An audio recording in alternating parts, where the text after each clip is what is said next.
My first guest tonight is Victorian frontbencher assisting the Treasurer, Michael Sukkar. Michael Sukkar, welcome. Hi, Patricia. Well, it's a pretty bleak day. 4 terror attacks in less than 3 months, which is incredible if you just think about it. We are literally in the aftermath of the Manchester attack, and 2 Australians are the victims. Are we seeing a shift here? I mean, there's obviously an acceleration in terror activity.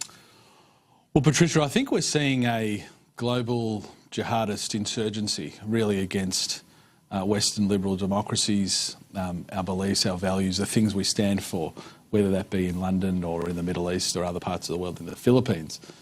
And, I mean, the Islamic State structure is very flat. And, you know, I don't think we can ever underestimate just how pervasive the influence is. And, you know, the influence is pervasive, obviously, in the United Kingdom, but I can assure you it's just as pervasive in other parts of the world. OK, well, it's in this part of the world, obviously, we are very sympathetic and we've shown solidarity across the political divide with our, you know, really, I mean, with everyone in London, and there's 2 Australians that are victims, but we look to Australia and think about our own settings. Do you think we've got the settings right?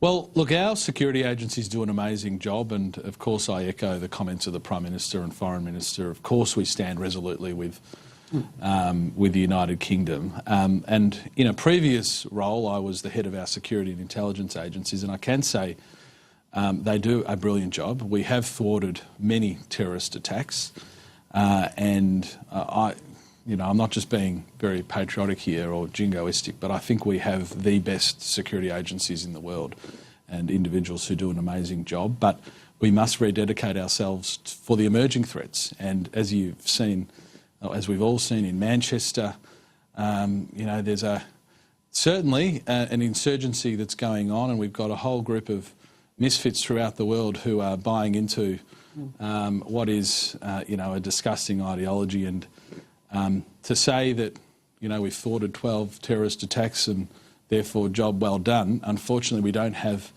the luxury of patting ourselves on the back. The security agencies know that their job is only as good as the next terror attack that they thwart, and that's what they're focused on, I'm sure. And part of that, they say, is a very good relationship with the Muslim community. They've made that very clear. They need that strong relationship to get all of the intelligence, any tip-off, any communications they possibly can, given we're seeing lone wolf attacks, what seems like a coordinated attack in London this morning. Pauline Hanson has used the situation. She kind of made a meme, which is incredible to me, of the run, hide and tell you know, message that was being sent out on social media by police who were sending it out for people in that situation at that moment to be able to put themselves in a safer situation. What do you make of her doing that? Well, Patricia, all politicians, and I can tell you in my own case, be very careful not to try and politicise these kinds of events for your own purposes. And of course, you know, I repudiate what Pauline Hanson tweeted out. But I'd say to you, and I'd say to everyone in the media, let's not focus on these sort of peripheral issues around how people have behaved. I think, how a politician has behaved. Let's focus on the core issue at hand, and this is an insidious ideology which really wants to attack everything that we stand for as a society. I think we'd be better off focusing our energies on those things rather than, you know, the way that people behave in their aftermath. You know, I sort of think back to the, you know, the "I'll ride with you" hashtag, you know, a distasteful tweet such as that. I mean, I think we need to focus on the main game. But you can't compare "I'll ride with you," which you might think was counterproductive, unnecessary. I mean, I know the Conservative arguments against it, with this, which is, you know, actually tries to almost visually trick people into thinking it's also the Metropolitan Police alert. It's using the same, you know, graphics for an anti-Islam. I mean, they're not the same thing, are they? Well, I'm not defending the tweet. You know, I'm not Pauline Hanson's keeper.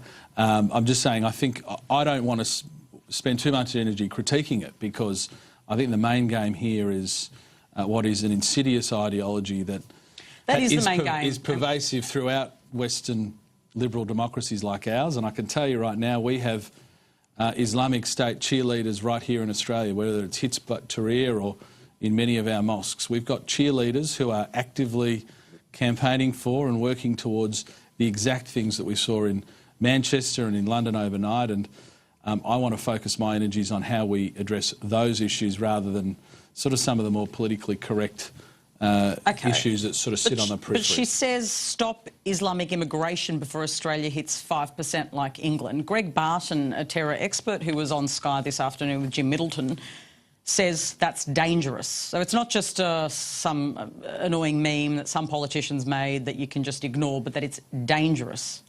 Well, look... Does he go too far calling it dangerous? Look, he may be right. And again, I don't want to be put into a position of trying to defend something that one nation has done, because they are our political opponents after all, Patricia. Can I repeat? One nation are our political opponents. But what I don't think we should do is sort of get swept up into this politically correct kind of discussion in the public sphere. I think what we should do is focus on calling it out for what it is. You know, we've got some politicians in Australia who wouldn't dare utter the words, you know, Islamic fundamentalism, Islamic terrorism. I don't think that working with the Muslim community, which you're right, I mean, the Muslim community are basically our great allies in the fight against terrorism, but we shouldn't allow that to stop us from calling out self-evident truths. And there are very obvious self-evident truths that there is a problem within sections of the Australian and global Islamic community that are providing the justification, the spiritual justification for these sorts of events. So let's not get swept up into this sort of political correct, you know, we can't sort of call it for what it is, because if we do, we know Australian people really dislike that, because they want our politicians and our leaders in the media to sort of call it for what it is. You talk about voters disliking that, and of course as a politician you've got to think about how voters feel, but how about what security officials say about what will work? Because what you need to do, don't you, is implement policies, language that actually works in reducing terror. That's your obligation. Absolutely, I completely agree, but as I said at the beginning, this is a global insurgency against our fundamental values and beliefs. And so there's nothing wrong in reasserting what those values and beliefs are and calling out the bad behaviour for what it is. And the reality is, Patricia, that there are cheerleaders out there. There are people in our own midst. There are people who have been beneficiaries of our society, people who have been beneficiaries by having their families and themselves, you know, provided sanctuary in this country, who are now actively working against the very things that our society stands for. Well, if you talk about sanctuary... And we cannot sort of bow down in this politically correct way to not call it out for what it is. I agree, we shouldn't then needlessly alienate any community, but I think there's a very big difference between deliberately trying to alienate the Muslim community but also calling things out for what they are. Sure, but she says that Islam is incompatible with Australian values. Do you agree with that statement? No, of course I don't. Although there are, you know, if you look at the Salafist, Wahhabist ideology, I suppose, which, you know, has emanated out of Saudi Arabia, I mean, that I can say quite categorically is completely incompatible with our values. And I want our politicians and our and Australians to start thinking less about the rights of those individuals who hold those views and more about the rights of ordinary Australians to go about their business lawfully, or in the case of the Manchester bombing, you know, ordinary teenage girls to go and watch a concert in safety. I want less focus on the rights of those individuals who hold those Salafist and Wahhabist views, whether it's Hizb ut-Tahrir or whether it's a imam in a mosque. So should Hizb ut-Tahrir then be banned? Well, look, because you've mentioned them a few times now, but they're not banned. I am torn on that point, I must admit, because on one hand, it is very useful to know who identifies themselves with Hizb ut-Tahrir.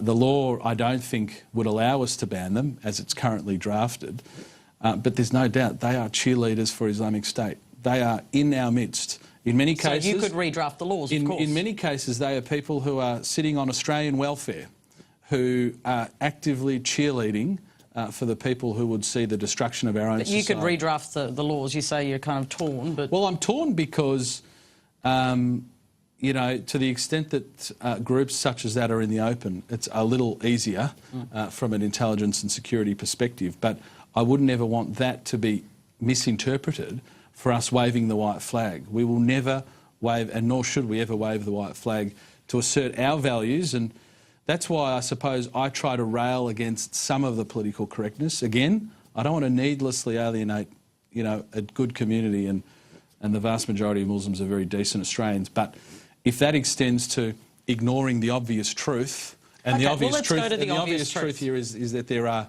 strains of the Australian and worldwide Islamic community who use the Quran and passages in the Quran to justify these very actions. Okay, so Tony Abbott this week didn't agree with Duncan Lewis even when he clarified his comments with Fran Kelly on Radio National. He still said that Duncan Lewis was wrong, despite the fact that Duncan Lewis had talked about a radical interpretation, a radical and violent interpretation of Sunni Islam being responsible, not the refugee program. Is the refugee program responsible in your view? Do you agree with Tony Abbott? Well, look, I don't want to critique Duncan Lewis's comments, and I don't want to critique Tony Abbott's comments either. Well, but they don't agree, so where do you stand? Well, I'll provide my own views, and can I say this as someone who is the son of a Lebanese migrant?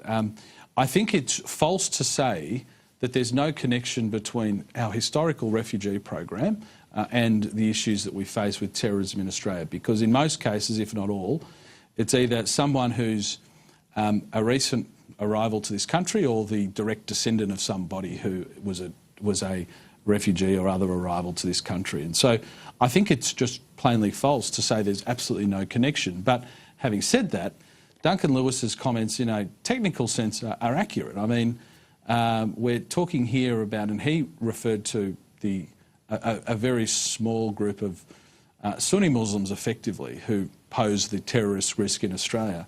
I mean, that statement is true, but where did most of, if not all of those Sunni Muslims emanate from? Well, the vast majority emanated from our refugee program. Well, Barnaby Joyce says they're also all men, so why don't you... Well, this is true, but I think we're getting down to sort of splitting hairs in technical, sort of legal and technical language terms. What I would say is I can assure Australians, we have, particularly the coalition government, has a very, very strict program that ensures everybody's vetted.